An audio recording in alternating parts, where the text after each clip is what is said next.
Então, basicamente, hoje, a gente vai entender duas grandes camadas dentro da eficiência. Tá? A eficiência da produção em si, que a gente vai ter alguns indicadores para a gente medir, e depois dividir esses indicadores em algumas visualizações, e também entender quais são as principais paradas, quais são os motivos que fazem o seu negócio perder tempo, e perdendo tempo você perde eficiência. Tá? O conceito de eficiência é basicamente o quanto você faz dentro do que você poderia fazer. Isso é ser eficiente. Então, se você aproveita bem o tempo que você tem, você está sendo eficiente. Tá? Para a gestão de produção, tem diversos outros indicadores que a gente pode analisar. Produção, produtividade, hora trabalhada, enfim, tem várias análises volumétricas e cálculos financeiros. Porém, hoje a gente vai trabalhar nesse quesito de eficiência, tá? Com relação ao tempo.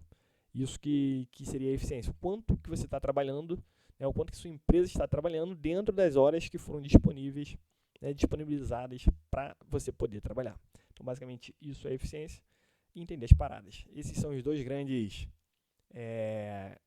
pontos que nós vamos demonstrar daqui a pouco no Power BI. Então, só fazer um disclaimer aqui, porque tem muita gente que não conhece ou conhece parcialmente o conceito, então eu acho legal trazer esse diagrama. Então aqui, esse retângulo branco representa as 24 horas do dia, beleza? Então, para quem está no Instagram e não está conseguindo ver, recomendo que vá para o YouTube. Eu vou tentar ser o mais detalhista aqui na minha fala. Então, a gente tem um retângulo branco que representa as 24 horas do dia. Porém, pode ser que a sua empresa não trabalhe 3 turnos, 24 horas. Pode ser que você tenha de 8 às 5, enfim, ou tenha 2 turnos e meio, ou você trabalhe de 5 às 20, enfim, não importa. A gente pintou de vermelho ali o período onde a empresa está fechada, digamos assim. Então, esse quadrado branco, esse retângulo branco que sobrou no meio, seria o quanto que a sua empresa está disponível para trabalhar. Então, nesse caso aqui, 15 horas. Então, imagina que a empresa ela tem 15 horas para poder fazer a produção dela. E agora a gente tem umas barrinhas azuis dentro desse tempo de 15 horas. O que seria isso? Seriam as intervenções mecânicas. Tá? Então, imagina que nesse período, onde está essa barrinha azul, imagina que teve alguma intervenção mecânica e, por conta disso, nós tivemos que parar a produção. Então, foi um tempo que a gente não trabalhou. Tá? Daqui a pouco eu vou explicar o porquê que é importante saber, né, se a parada foi de manutenção, como são essas barrinhas azuis, ou se a parada foi uma parada operacional, que agora tem uma barrinha amarela. Então, quer dizer, os pedaços brancos representam a produção, o tempo que você teve para produzir. Tá? As paradas de manutenção azul, as paradas operacionais amarelas. Quando a gente tem esses dados, né, a gente tem o total de funcionamento e o total de paradas, a gente consegue começar a trabalhar alguns indicadores, que é o cerne do que a gente vai ver hoje aqui.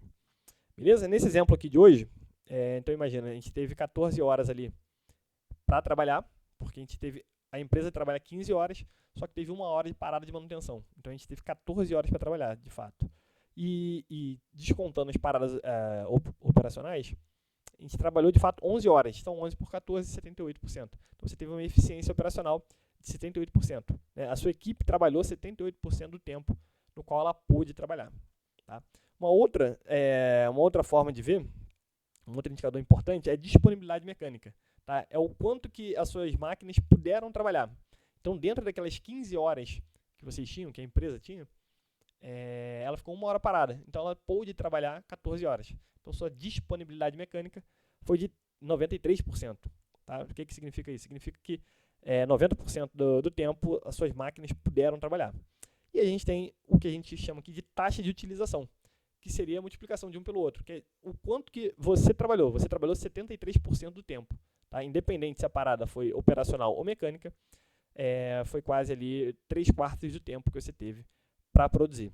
Então, estou trazendo aqui o conceito desses indicadores, porque quando a gente for para o BI, para ver isso dentro do Power BI, vai ser interessante vocês terem esse conhecimento aqui, para não ficar perdido lá. Então, nesse caso, teve 1 hora de manutenção e 3 horas de paradas operacionais. Beleza? Então, eficiência operacional é o quanto que você trabalhou dentro do tempo que você tinha para trabalhar, desconsiderando ali as paradas mecânicas. Tá? O tempo de parada ou de disponibilidade mecânica é o tempo que a sua máquina pôde trabalhar, o quanto ela não ficou parada, e o tempo de utilização, a taxa de utilização, é o quanto você trabalhou de fato, tá? É o tempo trabalhado dividido pelo tempo que pôde trabalhar. Beleza? Então agora que a gente conheceu aqui, se você já conhece, adianta um pouco o vídeo, mas se você não conhecia, é importante fazer essa breve introdução. Agora a gente vai para o Power BI, para a gente trabalhar esses 3 indicadores dentro de diversas dimensões, para a gente poder entender o que está acontecendo na nossa empresa e poder tomar melhores decisões. Com a tabela, tá? A tabela contendo aqui a produtividade, eficiência, disponibilidade, enfim, os indicadores que a gente trabalhou. Aqui eu vejo, né, entro nesse mês, eu vejo a unidade, aqui eu vejo o grupo de máquina. Ou eu posso vir aqui, eu venho aqui, ó, e desço o nível, vejo só São Paulo, vejo só máquina, e assim por diante. Eu estava aqui na eficiência operacional, tá, onde a gente vê a flutuação mês a mês, a gente vê pelas outras dimensões aqui, e eu estava indo para disponibilidade mecânica. Peço desculpa aí, acabou que também eu nem olhei o chat depois que eu troquei de tela, então nem sei se alguém falou, mas se não falou, foi bom que eu vi a tempo ainda. Então agora a gente está olhando para disponibilidade mecânica, tá?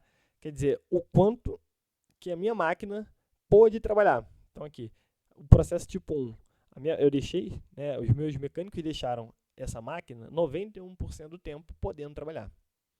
Beleza? Isso é importante. Quanto maior for a disponibilidade, perfeito, né? 100% significa que a máquina não quebrou. Isso seria um sonho, mas talvez não seja a realidade, né? Não será a realidade de muitos de vocês. Mas um valor acima de 90% está muito bom. Beleza? Então aqui também a gente pode ver aqui, ó, clico em São Paulo, veja a flutuação. Ó, São Paulo está piorando. Então com 92, baixou, aí ele estabilizou em 91, baixou para 86. Tá? Então tem que tomar cuidado aqui, estamos numa tendência de baixa. E eu clico em São Paulo, eu posso ver qual é o grupo de máquina que é mais problemático. Nesse caso aqui, ó, é a máquina 2 e a 4. Se eu clico em Belo Horizonte, é a 2 e a 3. Ó, percebam que a 2 tem um padrão. Ó, Curitiba, a 3 e a 2. Né? Só tem 2 mesmo, mas a 2 é a pior. Então, quer dizer, talvez o meu grupo 2, ó, eu tenha algum problema nela. Então, eu clico aqui na máquina, no grupo 2. Ó, eu saí de 88 para 86, para 87, caí drasticamente aqui de um mês para o outro. E tô ladeira abaixo. Então, provavelmente aqui, nesse caso, em fevereiro, aconteceu alguma coisa com a máquina que está ocasionando esse aumento na manutenção. E às vezes é uma coisa silenciosa que acontece que a gente não percebe, a gente não dá valor. Tá? A gente já trabalhou durante um tempo aí em módulo de produção, né, de eucalipto no campo. E às vezes aqui, por exemplo, pode ser o quê? O pessoal veio, né, numa produtividade boa, o pessoal veio acelerando, então quer dizer, produziu. Só que essa produção meio que indiscriminada, sem muito zelo, né, sem muito cuidado ali com o material, pode ocasionar problemas mecânicos. E aí essa produção que aumentou aqui, vai diminuir aqui, porque quanto menor é a sua disponibilidade mecânica, quer dizer que sua máquina está ficando parada para manutenção.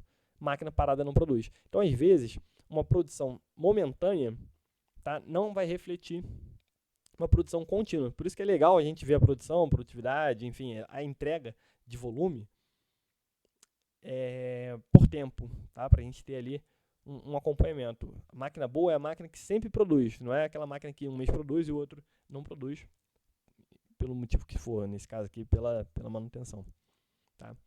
Então, o BI possibilita você entender esses padrões. Talvez, tem coisa que você não vai entender, mas pelo menos você vai entender a tendência. Você vai entender que a máquina 2 está com problema. E dentro da máquina 2, a partir de fevereiro foi um problema. Então, você já consegue aqui ter um cenário para você investigar. Então, eu falo, o que aconteceu aqui de fevereiro para março que diminuiu drasticamente dentro da máquina 2. Então, você já vai investigar tendo essa informação na mão, tá? Vai ficar mais simples para vocês. E a terceira seria a junção disso, tá? Eficiência operacional, então, é o quanto eu trabalhei dentro da hora que eu pude trabalhar, desconsiderando o tempo de manutenção. Disponibilidade mecânica, o quanto que eu deixei a máquina podendo rodar, né? Lembrando que eu quero sempre o máximo desses valores. E a taxa de utilização é o quanto de fato eu utilizei, tá? Independente se a parada foi mecânica ou se ela foi operacional. E aí é legal a gente fazer uma análise de taxa de utilização por produtividade, por produção. Para a gente ver assim, pô, a máquina que mais tempo trabalha, né, dentro do tempo que ela pode trabalhar. Porque às vezes aqui, quer dizer, uma taxa de utilização de 75% não quer dizer que a máquina trabalhou mais. Às vezes uma máquina com uma taxa de utilização menor trabalhou mais. Porque a taxa de utilização ela é um percentual dentro do o quanto ele fez dentro do que ele poderia fazer. Tá? Então, por exemplo, imagina, se a máquina ficou parada o dia inteiro, o cara liberou ela faltando 1 hora, e dentro dessa 1 hora, o operador trabalhou 1 hora, a taxa de utilização é 100%. E enquanto isso, uma outra máquina que parou, o cara foi almoçar, enfim, teve várias paradas normais, a taxa de utilização dela pode ser de 70%, 80%. Só que mesmo essa parada, essa máquina, né, enfim, o que a gente estiver analisando, tendo uma taxa de utilização maior, ela trabalhou menos, tá? Então, assim, os indicadores, eles são importantes. Hoje a gente está vendo aqui essa parte de eficiência, né, do uso das horas, só que é importante você correlacionar isso com a produção também. Né? A gente tem live falando de produção, produtividade, mas a gente vai preparar uma outra cruzando essas informações, tá? Para a gente saber se de fato as máquinas que estão otimizando o tempo, elas também estão produzindo, porque no final eita, hoje travou a língua aqui. Porque no fim das contas, o que interessa para nós, me lembrou até a música de karaokê, né? É o volume produzido, tá? Quando a gente controla as horas, a gente está fazendo com que a nossa certeza de produção aumente, né? Se eu garanto que eu vou trabalhar mais, que eu vou entregar a máquina com menos paradas, que é o que a gente está vendo hoje aqui, e eu garanto uma produtividade mínima, né? A produtividade vezes as horas trabalhadas vai dar a produção. Então, essa parte que a gente está vendo hoje é um componente da produção, tá? Mas é sempre bom a gente lembrar que isso aqui não é a meta, né?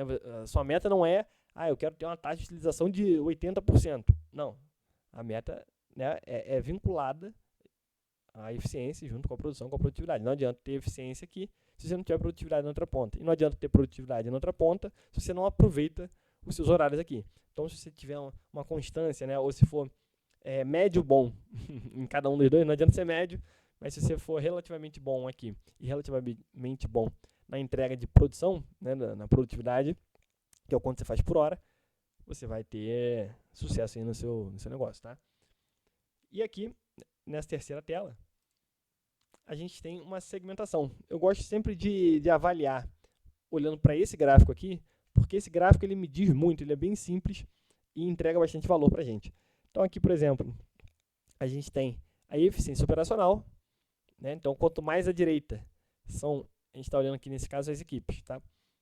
Imagina que seja algum grupo de pessoas ali. Então, eu estou olhando aqui, quanto mais à direita, esse grupo aqui, essa equipe, eu tenho certeza que ela aproveita mais a máquina do que esse aqui, tá? Do que esse aqui. Esse aqui para muito, esse aqui para mais ou menos, esse aqui quase não para, beleza? E quando eu falo parar aqui, é parar por qualquer motivo que seja, tá? Não é só parar de ficar parado, não. É a parada que a pessoa tem ali. Às vezes a natureza da produção dele tem alguma parada específica. Por exemplo, onde a gente trabalhava, quem trabalhava naquelas harvester tinha a parada para trocar o sabre, para inverter o sabre, para trocar corrente. Então era uma parada esperada, né? Então dificilmente você conseguiria trabalhar sem paradas. Só que talvez esse cara aqui, ele consiga fazer a parada em menos tempo do que esse cara aqui.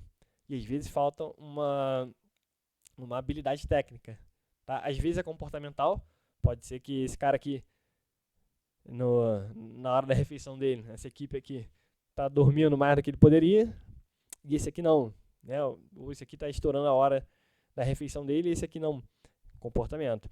Mas pode ser também que esse aqui esteja mais bem treinado, então consigo fazer as paradas, já que tem que ter parada para trocar algum equipamento, não parar de manutenção nesse caso. Ele consegue ser melhor, mais rápido do que esse aqui. Então também é importante ter ali um feedback para você treinar a sua equipe. E no eixo Y, a gente vê as paradas mecânicas. Então quanto mais acima a bolinha está, quer dizer, a equipe está, quer dizer que aquela máquina quase não sofre intervenção mecânica. Ela pode trabalhar muito mais tempo. Ela está disponível mecanicamente mais tempo. Enquanto que as máquinas que estão aqui embaixo, elas param mais por manutenção, tá? E aí, com isso, a gente cria aqui 4 quadrantes. A gente consegue dividir, nesse caso aqui é a equipe, mas a gente vai ver grupo e máquina também. A gente consegue dividir o que a gente está analisando em 4 regiões diferentes, tá? Então, imagina que aqui embaixo eu tenho pessoas, enfim, grupo ou máquinas, que são bons. Eles utilizam bem o tempo que eles têm, só que a máquina para muito. Então, provavelmente, esse pessoal aqui é produtivo, tá? Só que está exigindo demais da máquina e pode estar ocasionando manutenções, desgaste prematuro de peça, pode ser. Enfim, você vai criar suposições, né? Vai criar aqui hipóteses, vai validar se você tiver aqui a produção e, enfim, o motivo da quebra, a gente consegue incrementar essa análise aqui. E aí você pode treinar esse pessoal para sanar o problema deles. Esses dois aqui de cima, ó, eles têm uma eficiência boa, perfeito, e eles têm uma disponibilidade boa, perfeito também. Esse aqui é o quadrante que eu gostaria de ver todo mundo. Tá? Todo mundo não está quebrando a máquina está podendo trabalhar, a disponibilidade está alta, e eles também estão utilizando bem o tempo que eles têm. Ali é o melhor dos mundos. Em contrapartida, na esquerda aqui embaixo, é o contrário. Não, na verdade, aqui não é o contrário seria aqui. Aqui embaixo na esquerda, eu tenho uma baixa disponibilidade mecânica, então quer dizer, a máquina está quebrando muito, e eu tenho uma baixa eficiência. Então, além de quebrar muito a máquina, o tempo que sobra, essa pessoa não aproveita bem. De fato, ela é o oposto dali. Aqui é o melhor dos mundos, e aqui é o pior dos mundos. Tá? E aqui, essa equipe 02, a máquina ela quebra relativamente pouco, porém falta aproveitar o tempo. Então, talvez essa equipe aqui, falta um pouquinho de técnica. No caso que eu falei do sabre, da corrente, né, ter que parar para fazer uma intervenção, da parada operacional, talvez valha a pena treinar esse cara aqui das paradas operacionais, porque talvez ele melhorando aqui um pouco a eficiência dele, ó, ele já pula para cá. Tá? Esses dois aqui também tem que fazer um trabalho, um acompanhamento, mas você consegue mapear o que fazer para cada um. Né? Eu acredito muito que a gente deve tratar as pessoas e as situações diferentes a fim de obter o mesmo resultado. Eu quero que todas as equipes aqui performem da mesma forma, né? Que fiquem nesse quadrante aqui. Porém, eu vou agir de forma pontual e específica com cada um dessas bolinhas aqui. Indo para o grupo, então a gente vê aqui a mesma situação, mas quando eu olho por máquina, não por grupo, eu vejo que tem uma máquina que ela é mais problemática, é a 02, inclusive quando a gente olhou de forma gráfica na outra tela, a gente viu que ela realmente era a que tinha a pior performance, e aqui no gráfico também, né? Claro, é o mesmo dado, não tem como ser diferente, se tivesse, o BI estaria com problema, mas aqui, quando você analisa nesses quadrantes, você já entende, aqui é o melhor quadrante, eu não tenho nenhuma máquina, talvez a 5 aqui, ó, onde eu tenho uma eficiência boa, uma eficiência alta, e uma disponibilidade alta também. Vamos botar, a 5 está dentro desse quadrante aqui. Mas a 2 e a 4, elas estão aqui faltando zelo, né? Tá quebrando muito. E a 1 e a 3, o pessoal tá faltando eficiência. Pode ser que o júnior, né, as pessoas mais iniciantes da empresa estão ficando nessas máquinas, pode ser, e aí eles perdem mais tempo e está fazendo com que a máquina a eficiência seja pouca, mas a disponibilidade alta, enfim, você vai ter que investigar para entender de fato o que está ocasionando isso aqui. E a gente pode ver a nível de máquina também. Então aqui a nuvem ficou um pouco maior, porque a gente tem muito mais máquina do que grupo e do que equipe. E a gente consegue entender aqui as máquinas. Tá? Então, por exemplo, a gente vai pegar essas máquinas aqui fazendo um determinado tipo de trabalho, essas aqui outro trabalho, e cada quadrante vai determinar ali o que você vai fazer com cada pessoa. Beleza? Isso é muito importante na individualizar a conduta, né? Você tentar entender ali por similaridade, né, as pessoas que estão próximas dentro do quadrante, o que está acontecendo. É claro que, por exemplo, todas essas máquinas aqui que estão dentro desse quadrante, elas não estão com a mesma performance, tá? Porque, por exemplo, eu tenho esses dois aqui que eles estão quase bons. Falta um pouquinho falta um pouquinho de disponibilidade. Está quebrando um pouquinho, mas se ele diminuir um pouco a quebra, ele já pula aqui para cima. Então, por exemplo, o que a gente vai fazer de intervenção nessas duas máquinas é muito diferente da intervenção que eu deveria fazer nessas duas aqui, que estão quebrando bastante, tá? Que é diferente desse aqui. Que esse aqui, além de quebrar mais ou menos, a disponibilidade aqui de 85, ele está com a disponibilidade operacional baixa. Então, mesmo dentro do quadrante, você tem que meio que subdividir, né? Então, esse pessoal aqui de baixo eu vou fazer uma coisa, esse aqui talvez eu faça outra e esse aqui eu vou fazer outra. Então, isso aí vai de caso a caso, mas o Power BI vai ajudar você a entender o que está acontecendo dentro da sua empresa. Beleza? Então, aqui no Power BI, era isso que eu queria mostrar para vocês. Tá? Tem um QR Code aqui, para quem está no YouTube. Se quiser agendar um bate-papo com o nosso time comercial e ver como que a gente pode implementar esse e outros tipos de análise aí na sua empresa, escaneia esse QR Code aí e bate um papo com o nosso time comercial. Se você quiser, você que está no Instagram também, tira um print da tela, marca a gente aí nas redes sociais, a gente vai ter o maior prazer do mundo em repostá-los, beleza? E é isso aí, segue a gente nas redes sociais, BemD Performance no YouTube, BemD Performance no Instagram, no LinkedIn, em todas as plataformas. Beleza?